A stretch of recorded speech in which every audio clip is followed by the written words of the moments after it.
Right,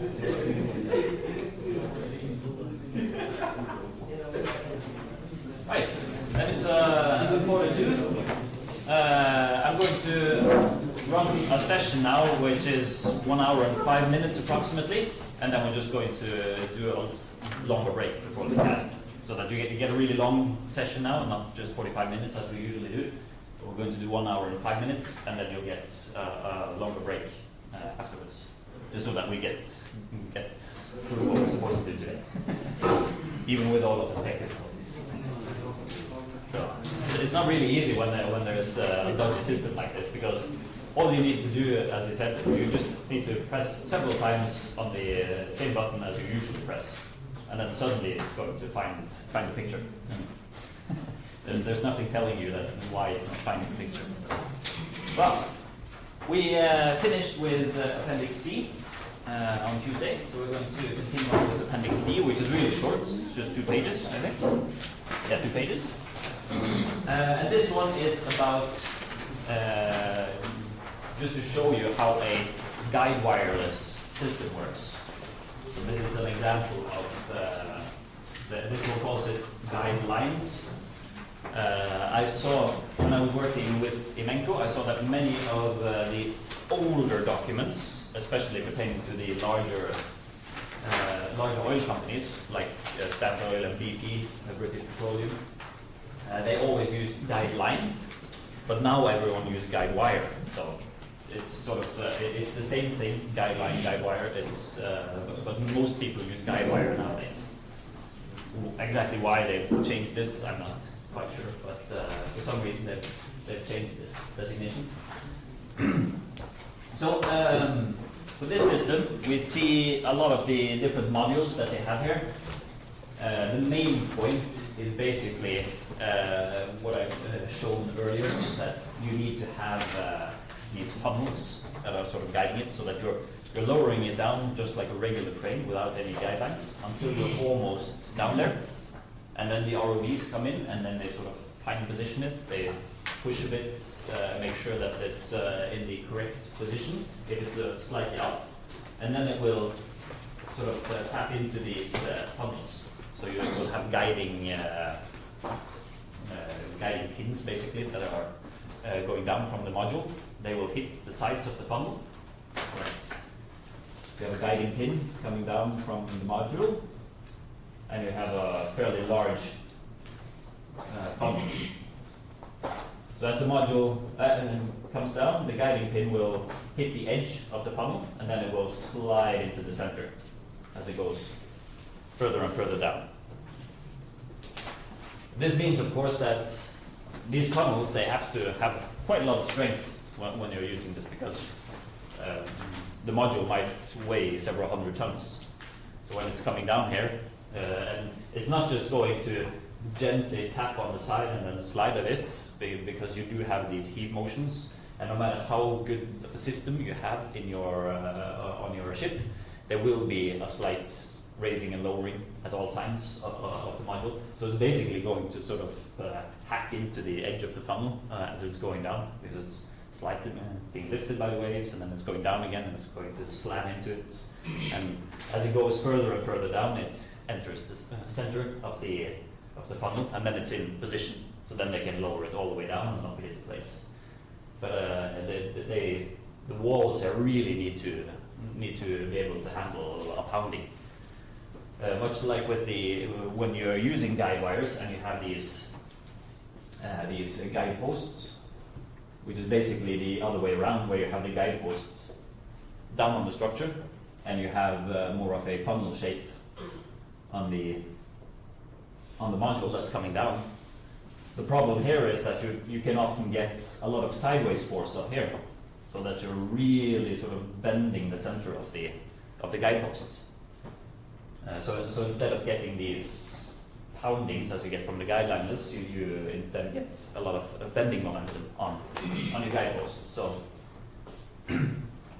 most of the time, most systems use guide wires because it's easier doing it that way, and most vessels and everything, they have all of the equipment that they need maybe they need to buy a few more of the anchors that go into the top of the guide post. Maybe they need a few extra guide posts because they need some that are especially strong for this module or something like that. But those are stuff that's usually decided already in the design phase of the development. So way before this goes to production or anything, it's been decided what can be reused and what has to be made anew of all the stuff. But the problem here is, of course, that you have a wire going up, and the deeper down you get, the longer this wire has to be. And when it starts becoming a few kilometers, you have quite a lot of weight just in the wire. So that's sort of limiting your system, because if you have a very heavy module that you're going to lift down, you can't use up much of your lifting capacity with just the guide wires and keeping those there. So that you have to sort of think about the depth versus the weight of the guide wires. So that's why they have these systems, is for the really deep stuff. I'm a bit unsure with the UNI2006 that we looked at. That was down at 1 kilometers approximately. I think they used guide wires there. I'm not quite sure about it, but I'm pretty confident that I've used them on the UNI2006 field. But when you start getting deeper than this, like in the Gulf of Mexico and outside of Brazil, where they have fields that are going down to 3 kilometers depth, then they have to use these guide-less systems, or guide wireless systems. So this is a system where they have quite a lot of different equipment that they can use on it, but all of them utilize the funnel principle as you're lowering it down and getting it into position. So it's a really simple principle when you're using it. Everyone knows how to use a funnel and get something to fit inside it. So it looks very simple and easy, but again, it's the amount of force that you might get here that's sometimes the problem. We'll go to the next one here. There's a picture of one of the modules. This one was I think it's the Subsea control module, if I remember correctly from this one. It's either that or it's the horizontal with Christmas tree. It's I'm pretty sure it's this one that they're showing here. So it's just to show sort of the size of it here. And this is a test where they are lowering it down. So down on the seafloor beside the dock here, they have a receptacle for it. And this one is actually the other way around, so it's being threaded on top of the funnel. So it sort of has a guide post structure, and then it has the funnel on the module there instead. That was basically everything from this one, just two pages on that one. The next one we'll look at is an article in a periodical from Norway, which I've taken the liberty of just translating the text. I actually tried to get a hold of the journalist who originally wrote it, but he had stopped working for the periodical, so I didn't get hold of him.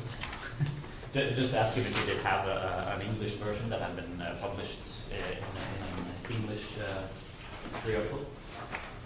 But this one is regarding the Statoil project of creating an entire processing plant, basically, Subzi. So they want, as we are going along, they want more and more of their processing plant equipment, on their factory equipment, which is usually either topside on a rig or a floating vessel or onshore. They want more and more of it to be placed down subsea, so that they can basically the wet dream of the Statoil guys is that they can do everything down subsea on very safe and secure systems, and then they can just get ready to use gas and oil out of the system. Maybe they have to do some separation in order to get separate the diesel from the gasoline and everything when it gets to shore, but then it's almost completely ready for use when it gets from the field. So I've just put up the different illustrations that were in the article, and the whole point with having a subsea factory like this is to have it modularized, so that everything is in modules, because that way you can very quickly exchange modules in the system, so that if you have something that goes wrong in one production template here, you can pull, if the choke module, as we've seen, we've already seen modularized choke modules being exchanged in the existing field. And if something goes wrong here, you can exchange that choke module, and you don't need to shut down production that much. You don't need to change the entire Christmas tree in order to get one small thing done. And what they're looking at is basically doing as much as possible. They would like to have injection pumps down on the seabed, so that they can, when they are separating the flow from the well, and they will get some water. I'm not sure if you've actually seen this. I'm just going to do a quick sketch here.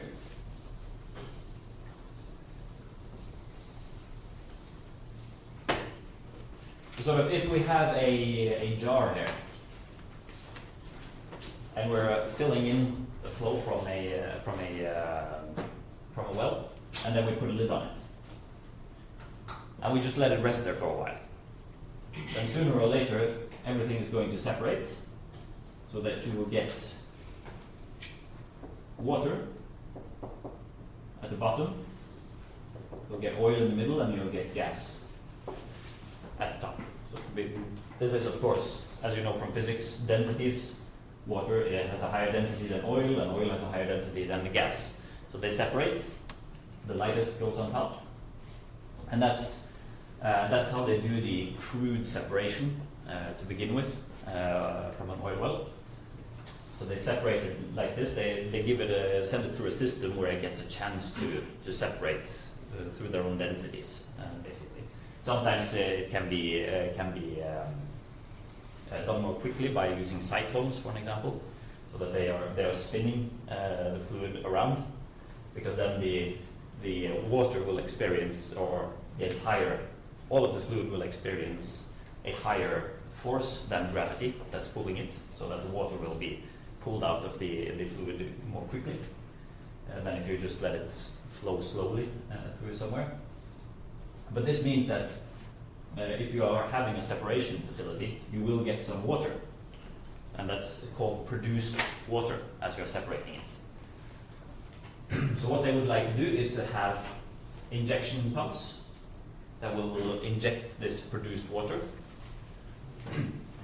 So first they have the gas, oil and produced water separation plant. We have the wells that are sending it into a manifold, I think it is, a manifold, yeah. Going to the separation parts, templates, and the produced water is going into the injection pumps and being pumped straight back into the reservoir. Because this produced water, it's not clean. There will be oil and gas particles in it. So just releasing it to the ocean, that's not something that they do release it to the ocean from a floating vessel or a platform, but then they have to clean it first before they're allowed, or else they'll have green ticks on the necks. So if they are going to release it, they would have to clean it up, but if they instead inject it back into the reservoir, then technically they are injecting the stuff that they haven't been able to separate from the flow back into the reservoir, giving it a small chance of actually coming back up again through the flow. So that it's a very, very sensible way of doing this with the produced water. And also, if need be, there might be that you're not producing enough water for your injection parts. So you could also have a template that's injecting regular seawater, basically. So it's just filling up to gain the correct amount of pressure. You try to gain the correct amount of pressure in the reservoir by doing the produced water, re-injecting this, but that's not going to be enough because you've already removed oil from the reservoir and gas. So you add some seawater also to try to maintain the pressure as much as possible. Then of course gas is fairly easy. Gas you can put into a compressor, like here, a compression unit, and send it with a pipeline ashore, just like with the Ormen Lange project. But if you have separated the oil is going to be difficult to transport through a pipeline. So you can transport oil through pipelines, but then you would want them ashore, just so that you on land, so that you can actually keep an eye out for them. They're going to get clogged and stuff, so it's not something that you really want to transport on the seafloor, especially with the fairly cold temperatures and everything. So you would have to store the oil, and then you would have to have the only part that would be connected to the surface here, which would be the exports. But that could be a submerged sort of offloading buoy. Usually, when they have systems like this, they have a offloading buoy. They have in the water, they have sort of a vertical tower almost that's floating. It's of course anchored to the shore, and it has the oil coming into it, and then it can connect to a tanker and offload the oil through this way. But in recent times, they have actually been working on having these be completely submerged, so that when the tanker comes in here, there's not this tower floating there where it comes in. It just comes into the correct coordinates, and then it sort of just fishes for the connector. So it just pulls up the connector from deep in the ocean, pulls it up, and then connects it to the ship. So there are a lot of new systems that they're working on there also. But that's mainly the only contact the entire subsea factory will have with the surface.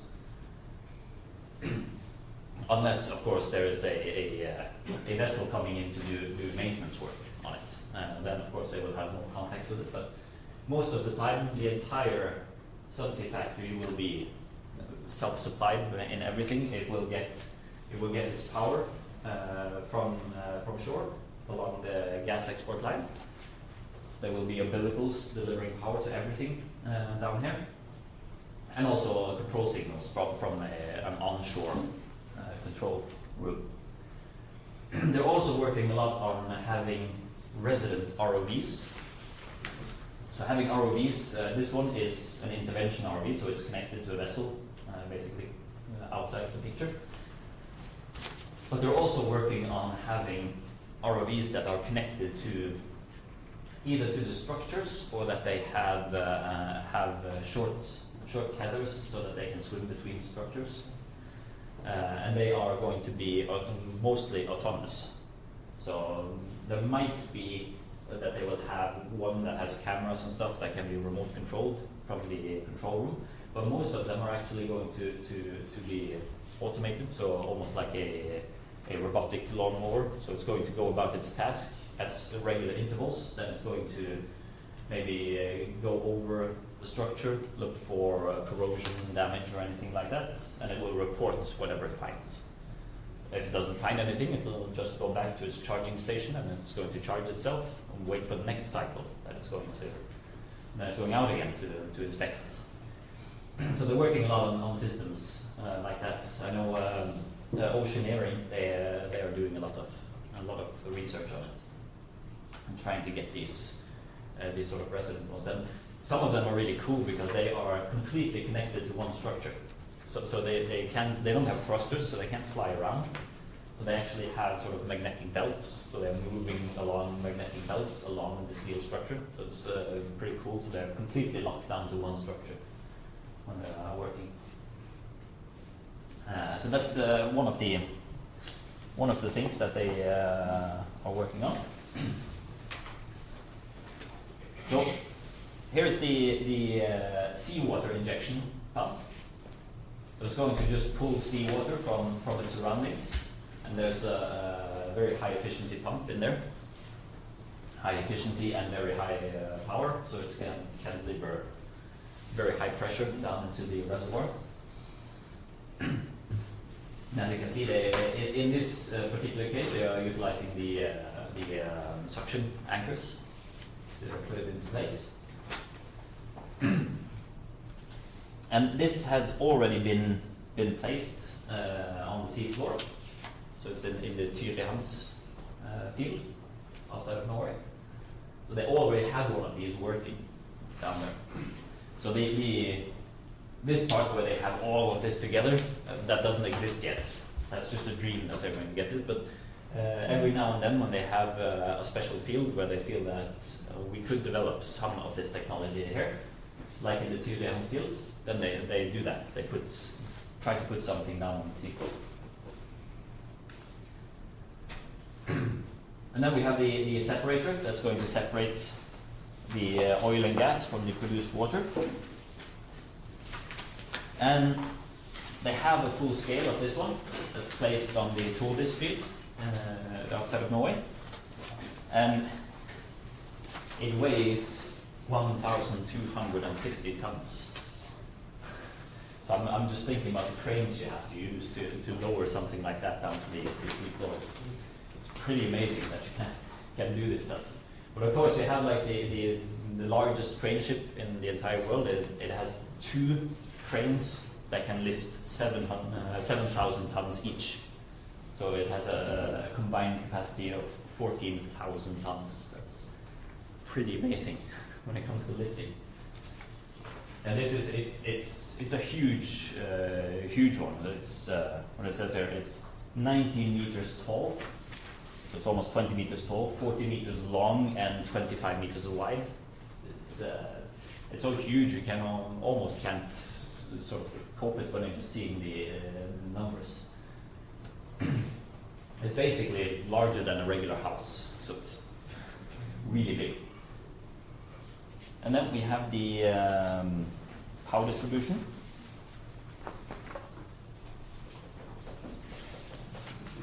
These have already been placed, like in Ormen Lange, but you already have them. I'm not sure if it says so in the text here.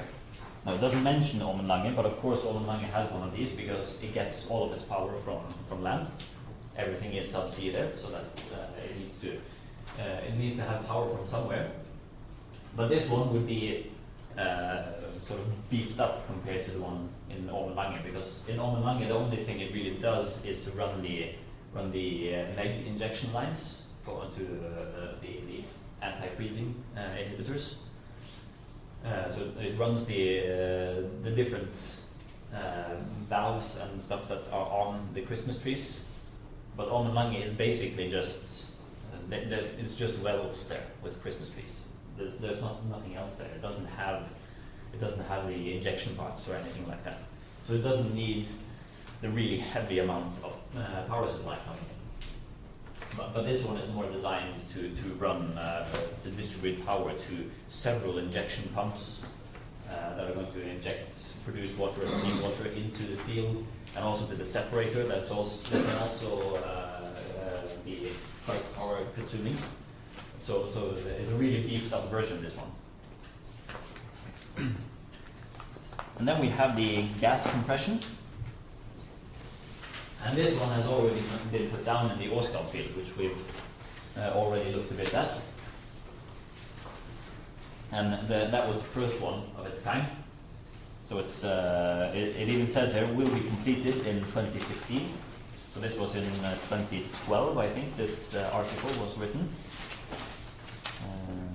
2012. And this one was actually put down late 2015. That's when they put that one into place. So I think I'll see if I think I know where there's a clip from it, but I'll see if I can find it. So they already have developed something for the Gullfaks field, which was compressing wet gas. But this one is a bit more complex than the one doing wet gas. So it's even more more work for it. And the point with it is to, when you've separated your flow, so basically when you've gotten out of your well, especially if you're going to send it far away in pipelines, the gas, you probably don't have enough pressure to get it all of the way. So you actually have to put a compressor there in order to get enough pressure. Like many of these fields are quite far, more like in the middle of Norway, which is quite far north from where we are now. And they have quite a long way to go to get down to the Central Europe area, where the gas is supposed to be. Because they're the ones that are mostly using it. So they have to do compressors in order to maintain the pressure in the pipeline so that the gas actually continues flowing towards its destination.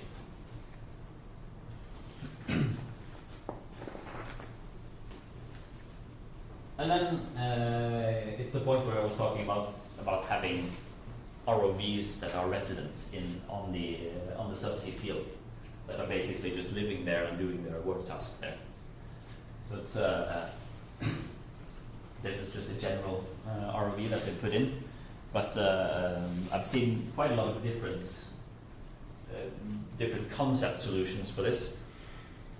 One even looked like a crab, so it was walking on 6 feet, like a crab does. That was pretty cool looking at. I really doubt that they're going to develop something like this seriously to use in a field, but it was a cool concept that they were using this, using the same propulsion system as a crab would use to move around and basically climb the structures also. It was pretty cool, but I think it's going to put more problems into view than it solves, basically. So I think the regular ones with thrusters is the way to go, in my view at least.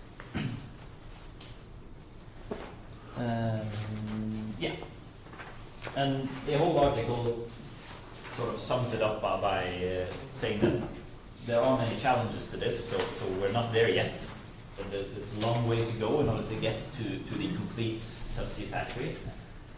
But little by little, year by year, we are getting more and more technology that leads us towards this goal, actually being able to do this. And the cool part about it is that during regular production, when everything is going well, we don't have to have a vessel out there to do repairs or anything like that. Then you also don't have to have any people out there. Because we all know that flying people in helicopters out of platforms to stay there for 14 days working 12 hours. It's not that long ago that one of the helicopters coming back in here in Norway crash landed and everyone died. So that's just happened 6-7 months ago. It happened this spring. So accidents do happen when you're doing this, and you also have a lot of accidents happening out at sea. So it's and I know that there's quite a lot of the older workers on the platforms.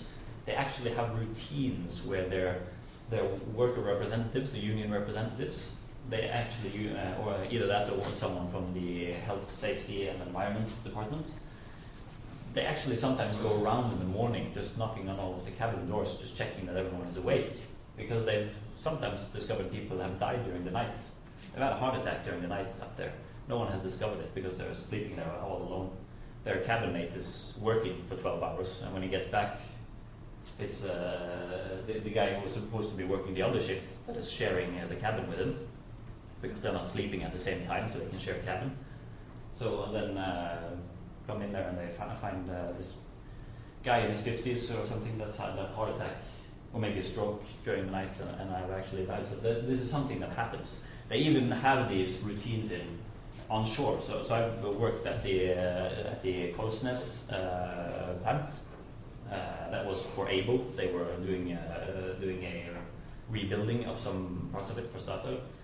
This is up outside of Bergen, and you can, when you're working there, you can actually see the tip of the troll platform way up there in the sea. You can, and especially if they're flaring their gas, you can see it, sort of this red share going up in the night sky. So it's really cool there.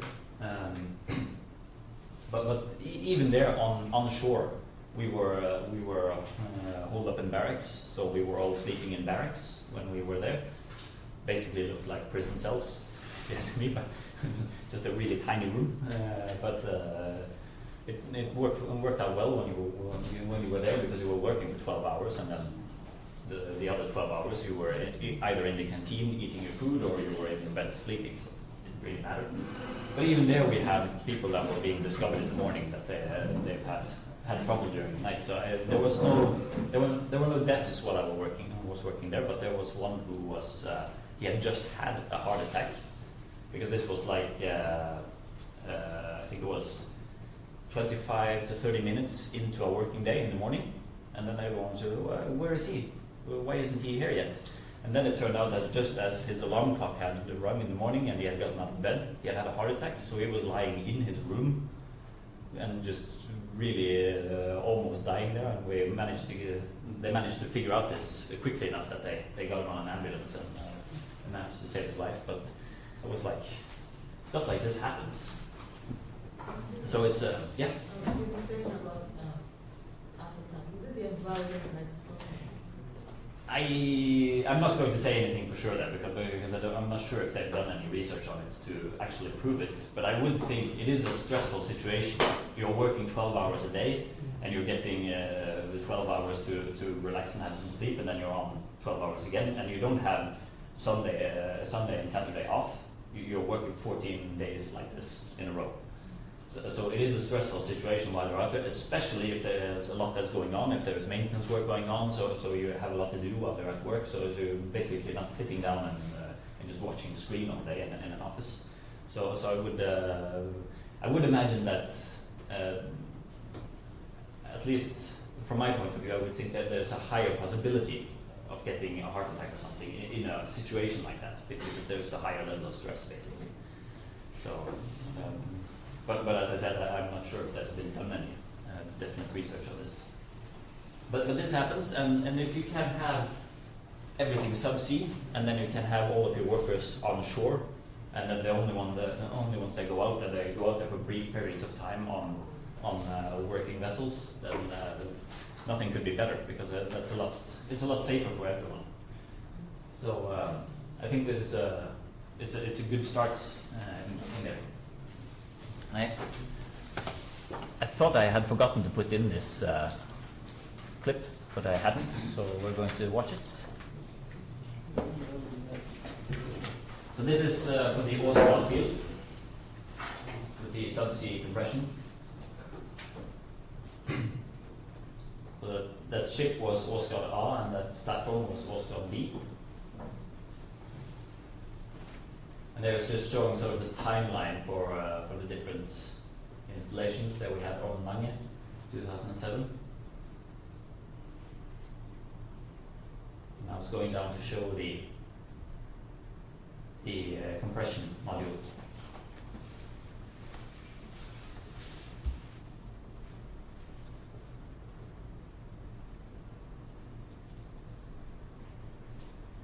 I think they put those in there just to show the size of this stuff.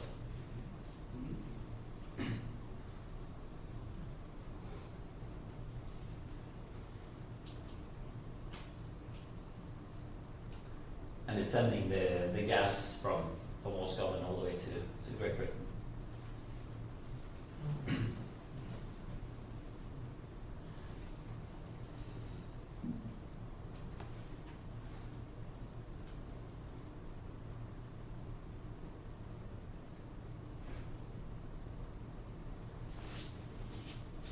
So you had the gas coming up into the compressor, and it was getting power from the platform. And then it's compressing everything. So it's also separating the flows. Because the other compressor that was already in place, it was just compressing everything as it was. So it was compressing wet gas, basically. But this one is actually separating it before it compresses it and sends it on.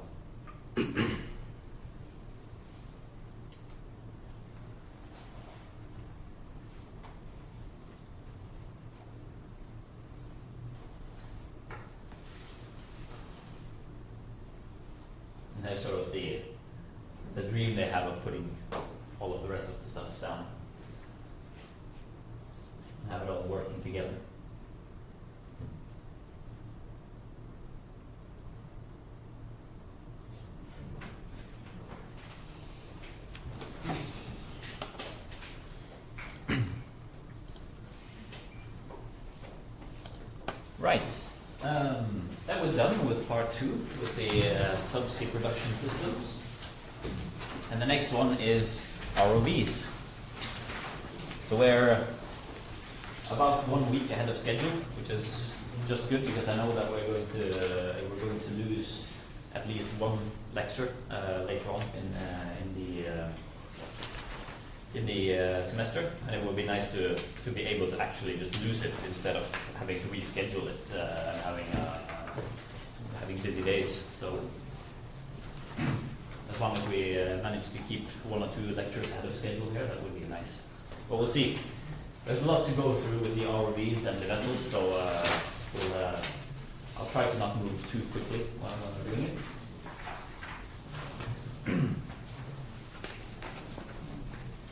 So first off, we have a short history of the ROV. And they've been in place since the mid-1950s. But the ROVs that they had back then weren't really all that good. So they were very, very prone to having blackouts, so that they had short-circuiting faults.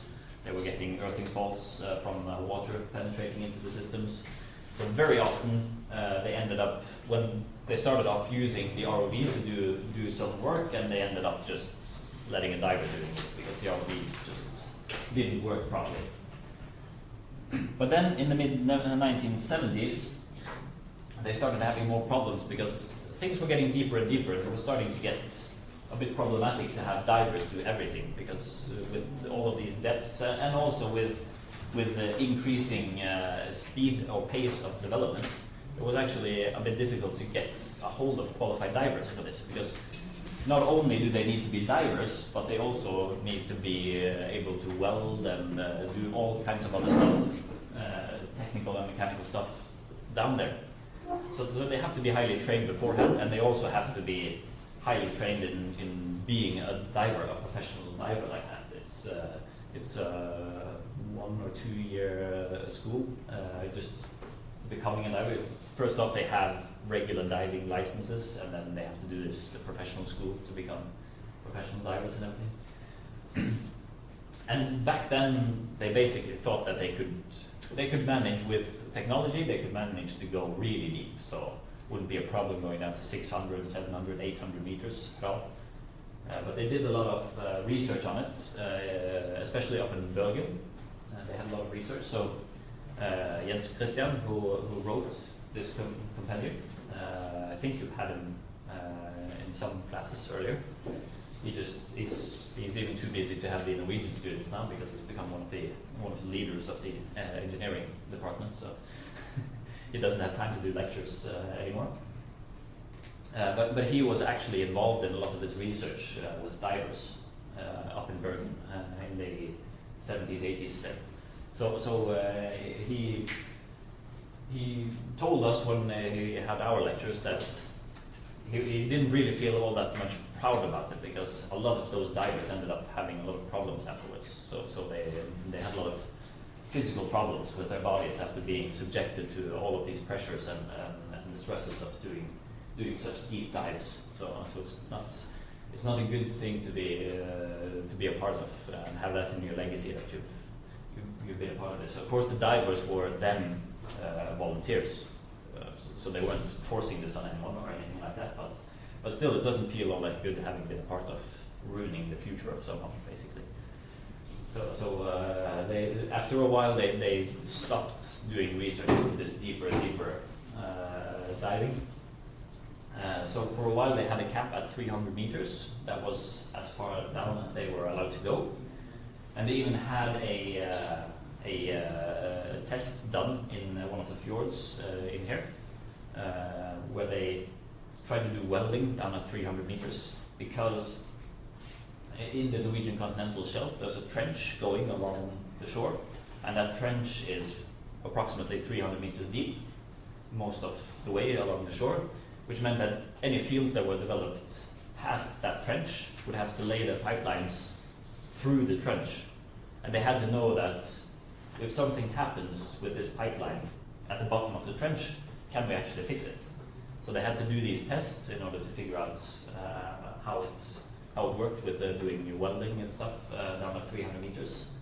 So they did these tests in one of the fjords that was approximately 300 meters, and one of the divers died. So that was a very, very nasty accident that happened, because I don't think they've ever actually managed to put the blame directly on someone, but his fellow divers that were down here with him were the ones that were blamed back then. But later on, they had gotten a lot of evidence showing that they actually did everything correctly, but there were technical flaws in their system and everything. So there was a lot of things that went wrong with that. What they ended up saying back then was that, well, this was the diver's fault, so it's fully possible to do welding because they managed to do the welding down there. So now we've proved that we can do it. Well, we don't really want to do it if something happens out there, but we've proved that we can. So it's just stayed that way for quite a while. Now recently, with more and more and better ROVs and less divers, they managed to create these welding systems that are more or less fully automated. And they actually have one now that is fully automated, and it's been tested in Sognefjorden, which is north of Bergen, which is actually 1,000 meters deep. So they tested it down at, I think it was 980 meters depth, and that worked perfectly. So that one used only ROVs, no divers or anything, so everything was automated when they put it down. Just like the one we saw out in the Baltic Ocean where they were connecting these two pipelines. It's a welding habitat that comes down and it puts in an atmosphere so that you're not welding in water. And then it does all of the welding. Everything is done robotically, so that you don't have to have actual divers there. I think the one done in the Baltic Ocean that we saw the clip of, that one actually had divers in there. So they were entered the habitat and they fitted all of the equipment on the pipeline, all of the welding equipment and stuff. The welding was done by robots, the welding itself, but they were the ones that were connecting everything. But now they have this welding habitat that goes down to 1,000 meters and can actually do everything automatically. So it's a pretty cool one.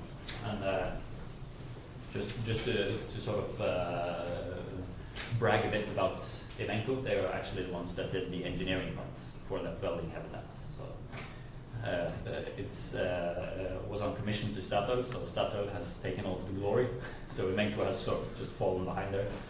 They brag about it themselves on their own websites, but Statoil never mentions them when they talk about it. So it's a bit sad, that part, but that was the last really big engineering project that Evenco had before the oil prices dropped. So when I started working at Evenco, they were just finishing up that project, basically. But from what I could see from it, it was really cool. They had I think it was 2,500 technical drawings created for that single project. So it's pretty amazing. There's a lot of components in there. So we'll continue on with the short history. There was a lot of electrical faults and hydraulic issues in the first ones, as I mentioned. A lot of operational problems, such as the cables getting stuck underwater, so that they got hooked on parts of the structures, and then the ROV was just hanging there and couldn't get loose. They've gotten a lot better at that, partly also because they have better systems with these TMS systems, where they are lowering down sort of a lump weight that has the wire of the umbilical and everything spooled up into it, and the ROV is connected to the underside of the TMS. We'll look more at it a bit later. But they're lowering this one down, and they can lower it down outside of the structure, and then they can unspool the umbilical and let the ROV fly into the structure, so that the umbilical is only well away from the structure while they're working. So, and I think also the pilots have become a lot better at being aware of where their umbilical cable is while they're working.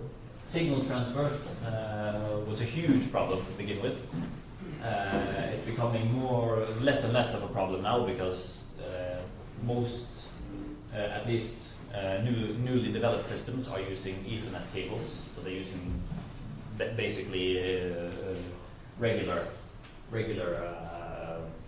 computer network cables. While in the 70s and 80s, everything was done with electrical impulses. And the problem then is that, as we talked about earlier with induction, when you send electricity through a cable, you create these magnetic fields around the cable, and these fields are moving basically. And if you have another cable close by, these magnetic fields are going to induce electrical signals in the other cable. So inside the umbilical, the cables are basically side by side.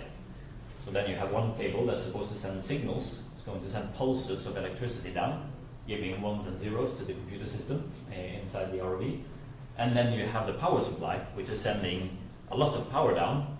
So it's creating a pretty large magnetic field around itself, and it's creating havoc with the pulses in the signal cable.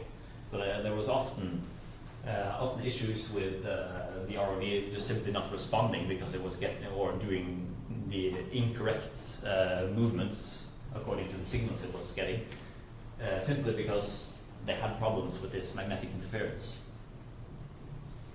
But now with the Ethernet cables, that's not a problem at all, because now it's more fiber optics that's sending the signals down, and they're not affected by the magnetic fields. So we're going to look at the general assembly of an ROV. And there are two kinds of two groups of ROVs basically. You either have the ones that are tethered, so they have an umbilical cord, they are connected to their power supply, and then you have the ones that are free roaming. So they have to bring their power supply with them. So basically, usually there's a battery pack. So usually they have a large battery. And the free roaming ones, there's not really all that many of them, but there are some. And I'm not sure if you can remember, but a couple of years ago there was a Malaysia Airlines plane that got lost between Singapore and Australia, I think it was, or something, at least in the Indian Ocean there. And they've used a couple of these free roaming ROVs to look for it, basically. So they've set them out that you're going to go this path and you're going to look for it, and we have estimated that when you get to this point you're going to have be low on power, so we're going to rendezvous with the vessel, and we're going to charge it there, and then we're going to send it further on. So they have a couple of these working, and at least one of them is from a Norwegian company that's been working there, trying to look for this plane that's just completely disappeared. So those are the free roaming ones. So they basically go, they are usually predetermined, so they program them beforehand and just tell them exactly what they're going to do on their entire routes. Mostly that is because if you're going to do signal transfer for the tether one, that's easy because you can just send it through the umbilical. But if you're going to transfer signals to a free roaming one, you're really stuck to using acoustic signals. You can't use anything else underwater. Because like, if anyone of you have ever tried it, I've got one of these GPS watches with a pulse, can connect the pulse monitor to it. It's connected to the pulse monitor with Bluetooth, so it's a wireless connection. But I can't use that if I'm swimming, because then I'm in water, and the Bluetooth signal won't transfer through water. And it's the same problem with regular Wi-Fi. It won't go through water at all. So most of our, basically almost all of our wireless signals won't go through water. So that they're just stopped by the water, stopped dead. Which means that you're stuck with these acoustic ones, so you actually have to make sounds travel through the water instead. And using acoustic signals has a very small bandwidth, so you can't really transfer anything. You would have very large problems just transmitting pictures back and forth. You have no chance at all of streaming video or anything like that through an acoustic connection like that. But some of the free roaming ones, they schedule intervals where they actually surface, so they come up to the surface and they raise an antenna, and then they can talk to their mothership, or what you want to call it, so that they can get corrections to their course maybe, or they can transfer back or whatever it is that they have found, stuff like that. So some of them have those, or most of them have these antennas, so that they can talk and send signals as long as they've surfaced, but not when they're submerged. So of these tethered and free roaming ones, we have several subcategories. One of the subcategories is trawlers. So they are basically stuck to the ocean floor, so that they go on threads or on wheels or belts or something, so that they will be heavy enough, just like a vehicle. Basically, they will be placed on this ocean floor, and they can move around there, but they can't float where they need. And I've never heard about any of those that are free roaming. So I think maybe it might be possible when this Subsea factory green comes true, that some of these autonomous ones that will be moving among the structures might be crawlers and free roaming, just like the robotic lawnmower, so that they will move along their route, and when they get to a certain percentage of battery capacity, they will return to their charger and recharge. So that might be possible, but for now all of the crawlers are tethered, because they are usually heavy-duty working machines, so they need a lot of power. So they can't really move around much on the battery pack. They would just drain the battery very quickly. Then you have some that are structure dependent. So they can only move along a structure, like I was talking about with the magnetic belts and stuff, so that they are completely locked to this one structure. And not all of them are connected to it magnetically. Some of them actually have thrusters, but they are connected to, let's say this is a platform, for example. So one of the legs of the platform might have a structure-dependent observation ROV that's used just to check for corrosion and stuff on it. But that one will be tethered, so its umbilical will be connected to that platform leg, so that it can only move around the platform leg. It's not connected to a separate vessel that can move around. So it will be dependent on that structure, so it can only move around there. And then you have the untethered and free roaming ones. The untethered here is basically means the same, both of them. I'm not quite sure why they put it like this. Then we'll look at a regular ROV system, how it's built. Usually you have a control module, control console. Usually these systems are built in containers, so that you have a full container where they put in all of the control parts for the ROV and the pilots. So the pilot has their workstation in there.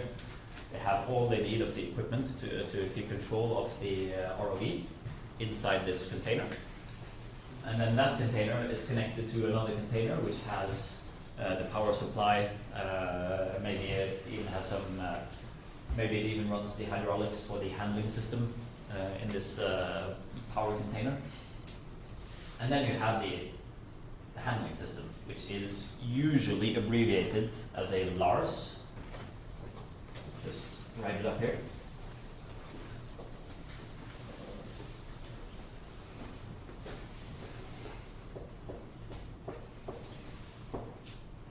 So that's a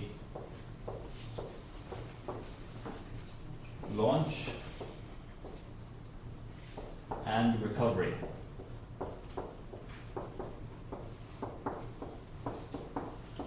system. So as I mentioned before, the oil and gas industry, they love using abbreviations, so they usually figure out some way of doing it. So this is the this part is usually called the LARS then. It is most often shaped like this, which is called an A-frame. So they have this continuous frame that goes all the way around, and then it's hinged down here, so that when it pulls up the ROV and the TMS launcher, connects it to the top plate here, then it just swings all of the entire A part of it, just swings into the ship, and then it can lower the ROV down into the plate area here. This would be the side of the ship, so that lowers it outside of the ship. Sometimes this is, in newer vessels, it's fully integrated into the ship, so that this entire LAR system will be hidden behind a sliding door, basically on the side of the ship. On older vessels or smaller vessels, it will just be placed along the side of the ship, so that wherever there is room for it, they will put it out there. And then they will have these containers placed nearby.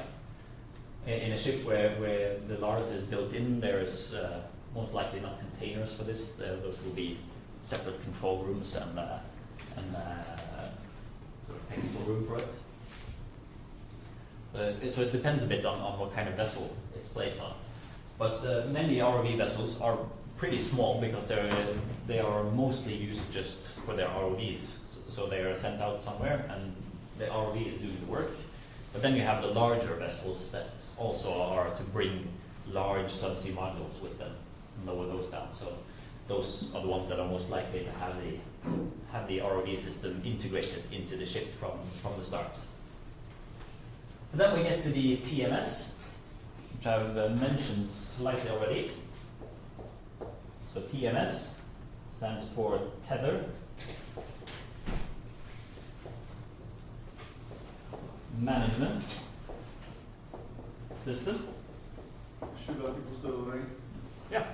Har du problemer med dette? Jeg hadde det til å begynne med. Det nå fungerer det? Jeg fikk IT til å komme og hjelpe litt. Så.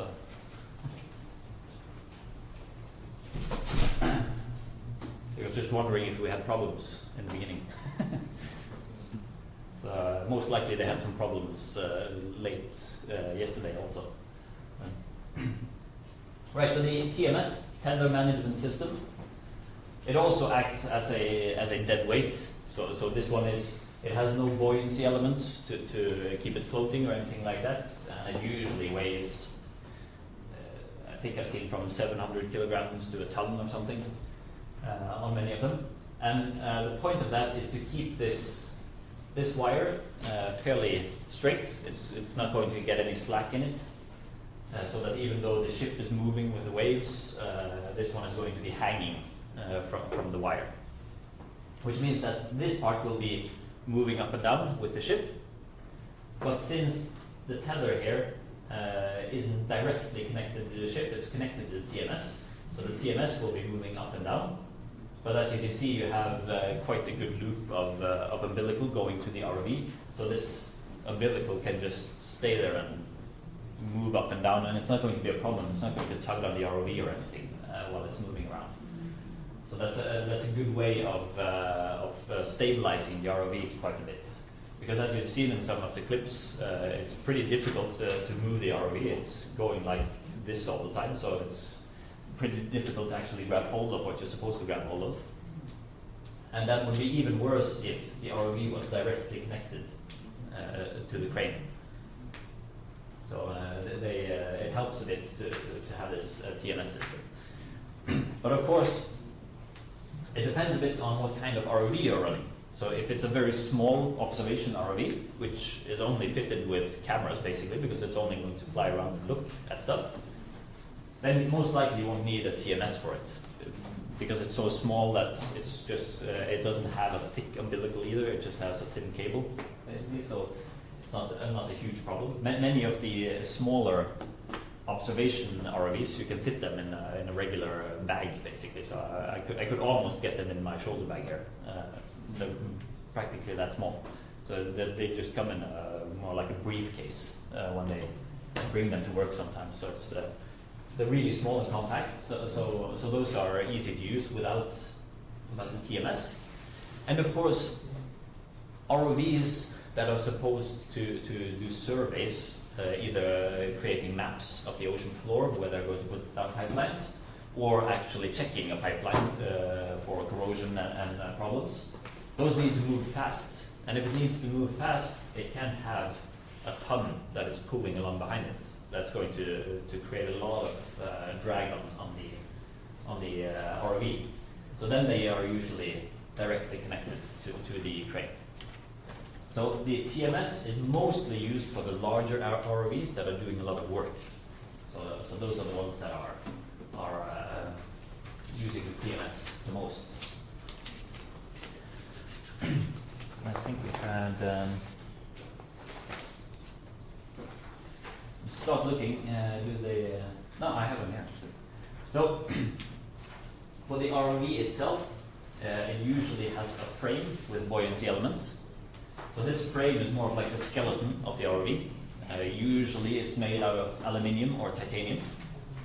Depends a bit on what the rest of the ROV is made from. So titanium is a lot stronger than aluminium, but it's also a lot more expensive. So usually they try to stick with aluminium.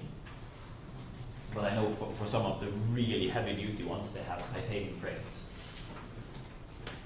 So the frame is sort of goes through the entire ROV. It's the structure of the ROV, keeping it together.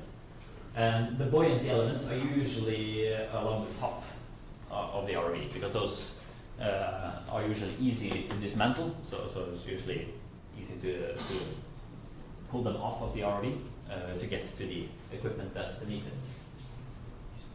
And then it has a propulsion system, which is usually thrusters. But like for the crawlers, they could be belts or wheels or anything like that. And then it has an electrical power supply and a power transmission. Of course, the power supply comes through the umbilical and goes into a distribution unit, which distributes it to all of the components. And then it has the control system. Again, the control signal coming through the umbilical and into an onboard computer, which reads the signals and distributes them to the correct components.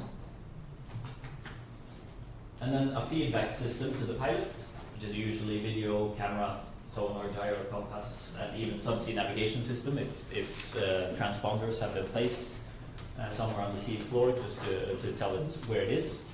Basically like a GPS system on the underwater. Because that's another problem. You can't read GPS signals underwater either. Those are also wireless signals that won't pass through water. And in some cases, basically this is most cases, I would say, there are manipulators for physical mechanical work. Usually you might see some of these survey ROVs without manipulators, but most of them also have manipulators. And then most of the very small observation ROVs don't have manipulators. Some of them have a very small one, just to be able to brush dirt away from stuff if they need to see something. So, but most of those don't have. But all of the working ROVs and most of the survey ROVs have manipulators to be able to handle stuff. Right, I think we'll stop there for today. There was more on this. Oh, there was one. Yeah, and in some cases we have additional systems of tools. It is possible to connect large tools to the underside of the ROV, but if the tool is small enough, the ROV can hold it in its manipulators. Yeah, then we're done for today.